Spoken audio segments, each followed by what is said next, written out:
Welcome once again to a new episode and to a new century. As we continue with our history of the Catholic Church in the United States, we're now ready to enter the 20th century. And you would think that we would be going to enter the 20th century on a very optimistic note. Remember last time we were talking about the various priests and bishops and lay people who had distinguished themselves so much in the last 2 decades of the 19th century. You would think the 20th century would open with a great buoyancy. But in point of fact, from the Catholic standpoint, the 20th century is going to open with a heresy, or what some people have called a phantom heresy. Was it a phantom heresy? Was it a real heresy? That has to be decided in every person's mind, I suppose. In any event, what we are talking about is something which takes the name Americanism. The heresy of Americanism, the phantom heresy of Americanism. What was Americanism? Well, to understand that, we first of all have to go back to a man by the name of Isaac Hecker. Isaac Hecker was a very famous convert to the Catholic Church in the 19th century, and he was the founder of the Paulist Fathers. Their headquarters, of course, are on 59th Street in New York City, the great Church of St. Paul the Apostle, where you can still go to visit Father Hecker's tomb. He was very well known, extremely well known in his day, so well known that he certainly merited a biography. And one of his priests, one of his fellow Paulists, a man named Father Walter Elliot, decided that he was going to do just that. He was going to write a book, and the title of his book was The Life of Father Hecker. It was a well-written biography, well circulated, enjoyed by many people. The difficulty was not in Father Elliot's book. The difficulty was in a French translation of Father Elliot's book. There was a priest in France by the name of Abbé Félix Klein, very distinguished French priest. He had studied at the Institut Catholique in Paris, and he decided that he was going to translate Walter Elliot's book into French so that the life of Father Isaac Hecker might become better known on the continent of Europe. So Abbé Klein wrote a French translation which he entitled Père Hecker est-il un saint? Father Hecker, is he a saint? Now, if you read that French translation of Walter Elliot's biography, you could form some wrong conclusions. Not necessarily that they were written there in black and white, but if you read the French translation, some things could be inferred. In fact, many people did infer certain things from this French translation of Hecker's life. First of all, you could infer that what was being said was that the church should adapt itself to modern civilization by relaxing some of its ancient rigor. It should show a great deal of indulgence, understanding, even a certain enthusiasm, if you will, for modern theories and methods. You could also read into it the fact that the church should perhaps de-emphasize religious vows and give a much greater scope to the working of the Holy Spirit in the individual lives of people. Not just the working of the Holy Spirit in the church collectively, but the working of the Holy Spirit in the lives of individual people. Now, these were dangerous ideas. We're not saying that they're there in black and white. We are saying that many people inferred them from the French translation. And these ideas came to be known as Americanism. And many people, particularly on the continent and especially in Rome, read this French translation of Eliot's book. They said, my heavens, if that's the kind of thinking that's going on in the church in the United States, then the church in the United States is in significant trouble. So we had this heresy or phantom heresy, depending on what your view of it was. It became so pronounced that Pope Leo XIII felt in a very serious obligation to write a special letter to the church in the United States and to express his views on the whole thing. And the title of Pope Leo's letter was Testem Bene Volentiae, Testem Bene Volentiae, as a sign of our esteem, as a sign of our affection. Leo XIII said at the beginning of the letter, if you look at each one of these points that we just mentioned, and you follow them through to their conclusion, they could present a number of very serious obstacles to the church's doctrinal and moral development in the United States. So they had a potential for danger. But Pope Leo also said, if you simply take that word Americanism and refer it to everything that's good about the United States, sort of a patriotic word, well, then that sheds an entirely different light on it. Here is an exact quote from that letter from His Holiness Leo XIII. If indeed by that name Americanism may be designated the characteristic qualities which reflect honor on the people of America, just as other nations have what is special to them, there is surely no reason why we should deem that it ought to be discarded. So in other words, if we look at it positively, the Holy Father was saying, then it's a fine thing. But if we look at it from this other context, then Americanism is wrought with difficulties. On a whole, there's no question that that letter, Testem Bene Valentiae, was very, very conciliatory to the Church in the United States. But as a result of it, some historians will tell you, and some theologians will tell you, that there did not appear to be a great deal of original historical or theological work written for a number of decades after the Holy Father's letter. In other words, people who might be classified as original thinkers were a little bit hesitant to put down on paper what they thought for fear that some of their thoughts might be misinterpreted. In fact, one commentator wrote this: after the publication of Testem Bene Valentiae, American Catholic theologians slipped into a half-century's theological hibernation. Well, maybe yes, maybe no. Nonetheless, Americanism was something that was very significant. The Church also, in the first 2 decades of the 20th century, was caught up in a movement that was called progressivism.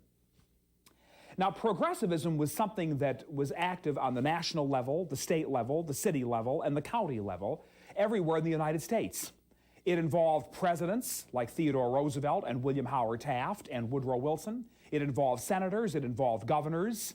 It involved journalists, people like the muckrakers who wrote for McClure's Magazine or the Saturday Evening Post. It involved authors like Lincoln Steffens, who wrote The Shame of the Cities, or Jane Addams, who wrote 30 Years at Hull House, or Upton Sinclair, who wrote the famous book The Jungle. It involved politicians, it involved newspaper people, it involved authors and the like. And the whole progressive movement really had as its goal to, first of all, expose the ills of society and then to try to do something about them. Tenement reform, slum reform, ghettos, getting people out of the ghettos and getting them to work, all the kind of social things that you would think would have been needed to have been done in the early years of the 20th century. That's what the progressive movement was all about. Many of the people who were the leaders of the progressive movement, the leading spokespersons, were non-Catholic. Some of them even had a hostility to the Catholic Church, and so in many ways you do not find Catholics in the United States joining full force with the progressives. Yet, there was a certain Catholic progressivism of and by itself that took a little bit of a different form from the other American progressivism that was so well known in the country in those days. Within the Catholic ranks, you had progressive bishops who were very much concerned with social reform in their particular geographic locales. People like William Stang, who was the Bishop of Fall River, Massachusetts. Peter Muldoon, who was the Bishop of Rockford, Illinois. You had progressive priests, men like Father John J. Curran from Wilkes-Barre, Pennsylvania, who did so much to alleviate the plight of the miners working in the anthracite coal mines of northeastern Pennsylvania. Father Peter York out on the West Coast in California, who did so much to alleviate the laboring man's plight in Southern California, and Northern California for that matter as well. You also had different ways of being progressive as far as Catholics were concerned. For example, you had this Father Peter York in California developing what was called a Catholic Truth Society, very reminiscent of the marvelous Catholic Truth Society that's still functioning in England today. And the purpose of the Catholic Truth Society was to disseminate information, of course, on Catholic beliefs and Catholic teachings. You had developments in social service and in the social sciences, the work of men like Professor William Kirby at the Catholic University of America. You had the famous Catholic Summer School at Lake Champlain, where people could go and hear lectures on all kinds of current contemporary social topics. That was a social progressivism, to be sure, and it was the brainchild of a man by the name of Warren Mosier, who came from Youngstown, Ohio. Warren Mosier was the editor of the Catholic Reading Circle Review, and it was really his idea to have these summer lectures at Lake Champlain. And Warren Mosier succeeded in having the Delaware and Hudson Railroad loan to him and to his organization one of their buildings, which was adjacent to the Hotel Champlain on Lake Champlain. And each and every summer, very, very prominent, famous Catholics would come there and lecture to all the people from around the country who would come to attend these famous Catholic summer school sessions. You had editors like Henry Desmond, who owned a chain of Catholic newspapers, constantly and continually writing editorials on Catholic social themes. Frederick B. Kinkel, a very famous German Catholic editor in the Midwest, one-time president of the Zentralverein, who did a tremendous amount of speaking and lecturing as well on social themes. So there was a good deal of Catholic progressivism in the first 20 years of the century, but it took a different mode, if you will, than American progressivism in the mainstream. Catholics were progressive about their own particular and unique concerns. It was more the function of the Catholic Church in these progressive years, the first 2 decades of the 20th century, to be a strong bulwark against anarchy. William Howard Taft, one of the presidents in those early years, said that as far as he was concerned, United States Catholics could and indeed should be singled out as the country's bulwarks against socialism and anarchy. That was quite a compliment from the President of the United States, William Howard Taft.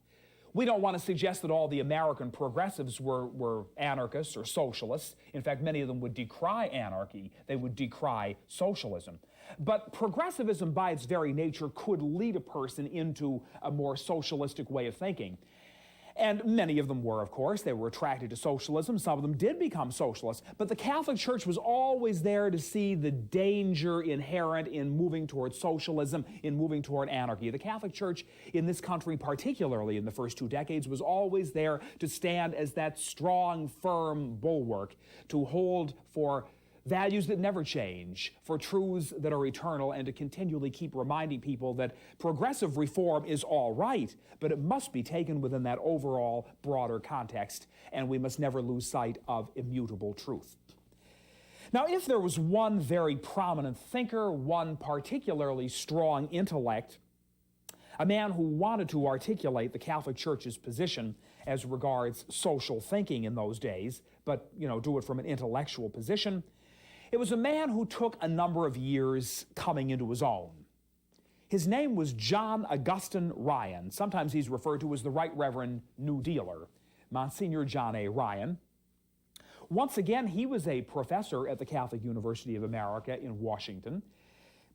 And the reason he took a number of years to come into his own is because Monsignor Ryan was coming out of that period of time when a lot of scholarship was slow in developing in the wake of the Americanist crisis. But Ryan did come into his own. He went to Johns Hopkins University in Baltimore, and he took his PhD there. He studied under a man by the name of Richard Ely, who was a famous economist, a very controversial man, a man who was involved in cases of academic freedom, and a man who wrote very controversially. But it's interesting that John A. Ryan did study under Richard Ely and write his dissertation under him, because Ely made a famous comment about this young student, Father Ryan. He said that Father Ryan's doctoral dissertation was the first attempt in the English language, to elaborate a Roman Catholic system of political economy. Well, the dissertation ultimately became a book, published, and the title of the book was A Living Wage, Its Ethical and Economic Aspects. A Living Wage, Its Ethical and Economic Aspects. This book, of course, went into many printings, and in the book, Monsignor Ryan argued that employers had an obligation in justice to pay wages sufficient to maintain a worker and his family. And not only to maintain a worker and his family, but to maintain them in a certain degree of comfort. And so Ryan argued in his book, if you can imagine this, he argued for a minimum wage of $600 per year. Think of it. The going rate was $571 per year, we are told. And Monsignor Ryan is arguing that the minimum wage should be $600 per year. He called for an 8-hour workday, something that seems so normal to us now, but was very unusual to us then. An 8-hour workday, restrictions on child labor, restrictions on work by women, legalization of picketing, compulsory arbitration of labor disputes, accident and old age insurance, housing programs, public ownership of mines and forests, government control of monopolies, progressive income and inheritance taxes, and the government regulation of the stock exchange. It almost sounds like socialism when you go down the list. And Ryan stated in that book that he personally was opposed to socialism, but he also gives you a little view of his thinking. He says, and I quote him, "The spirit and traditions of the church were less favorable to capitalism than was commonly believed." Well, that is Monsignor Ryan's view in any event. So where do we associate John A. Ryan then on the spectrum of thinking in those days? Well, we do not associate him as a socialist, but probably as one who wanted to de-emphasize the idea of competition and stress the idea of economic cooperation. His major claim to fame, for sure, was the originality of his thinking, and then applying this original thinking to Catholic thought in the early days of the 20th century. In these first 2 decades, of course, of the 20th century, America entered the conflict in Europe. America entered the First World War, and this does very clearly affect the Catholic Church. Woodrow Wilson was the President of the United States, and he told us we were entering a war to make the world safe for democracy, a war that was going to end all wars. Well, it did anything but end all wars. Nonetheless, over we went, and take part in it we did. Catholics, as far as their attitude on the First World War, obviously there were different attitudes. You had many Italian Catholics in this country who, I suspect at the outset, may have favored the Allied cause, but then Italy, as you know, joined the Axis powers during World War I, so the Italians were somewhat in a quandary as to who they should support. The Polish people living in the United States naturally did not rush to support the Russian or the Austrian or the Prussian forces, but very, very much like the Czechs and the Slovaks who were already living here, they seemed to be involved in the concept of the independence of the Allies. The Irish in the United States were certainly not in favor of the Axis, or rather the Allied powers. Not that they went over to the Axis powers either. They seemed to almost remain neutral, but because they could not really support the Allies with great enthusiasm. Who was one of the great powers of the Allies? England. And Ireland could not support England. There is a story told, for example, about President Woodrow Wilson. He went to Versailles at the conclusion of World War I for the peace treaty and trying to work out his plan, his 14 points and so forth, development of the League of Nations. And a group of Irish people came to Woodrow Wilson, and they asked him to make a very serious plug while he was there at Versailles for the cause of Irish independence. Ireland was very much caught up in that movement at the time, as you may recall. And Woodrow Wilson writes in his memoir an interesting quote, and it is a quote to the effect that his first impulse was to tell these Irish in what direction they could go. Now, let me tell you, he wasn't talking about heaven. I doubt Wilson believed in purgatory, so there aren't too many places left where the Irish could go. Now, if you read his memoirs, you can read it in a little more vivid detail than I'm giving it to you here. But Wilson, we know, had a rather dim view of the Catholic Church and a dim view of Catholics in general, so he did not come to bat for the cause of Irish independence. German Catholics in the United States, of course, were very much in a quandary because we were indeed engaged in fighting the Axis powers, of which Germany was one of the leading ones. And yet, for as quiet as they may have had to have been on that, German Catholics in the United States were militantly loyal to their Catholicism. All through the First World War, there was no stronger a religious faction in this country than the German Catholics. And they were in a precarious position, quite obviously, with Germany being one of the leading Axis powers. So the war began to come on, and we entered it in April of 1917. The bishops in the United States, in a very strong way, favored the preparedness movement. Cardinal Gibbons in Baltimore was still very active, still very much at the helm, and he endorsed the idea of universal military training. He thought that universal military training was going to promote discipline, and it was going to instill in young men very proper ideas about the whole concept of obedience to lawful authority. And with that in mind, in the fall of 1917, Cardinal Gibbons agreed to chair the so-called League of National Unity. The League of National Unity was really nothing more than a promotional attempt to try to explain to the American people why we were fighting the First World War, what we were doing over there in the first place, what were our aims, what were our goals. 5 million Americans, of course, went to Europe to fight in the First World War, and of those 5 million, 1 million of them were Roman Catholics. The ranking Catholic officer during World War I was a very distinguished gentleman named Admiral William Shepard Benson. Admiral Benson was a very famous convert to the Roman Catholic faith, and he was the first person to hold the position of Chief of Naval Operations. During these World War I years, we began to have the development of a national Catholic organization. You might say that it served as a clearinghouse. You might say that it served as an organization in which Catholic views could be put forth to the rest of the country and to the rest of the world. It was just one national organization, one guide, one directing force, which we had never had in the church up to this point. Well, in August of 1917, in the nation's capital, there was a meeting held, and it led to the formation of what was called the National Catholic War Council. Now, this National Catholic War Council, as we say, was the very first attempt on the part of the bishops of the United States to form this national Catholic organization to which they would belong, priests would belong, lay people would belong. The reason we stress the National Catholic War Council is purely because out of this 1917 gathering, out of this 1917 organization, out of this National Catholic War Council was formed the NCCB, as you and I would understand it today in the late 20th century. After the war ends, the Pope by this time is His Holiness Benedict XV.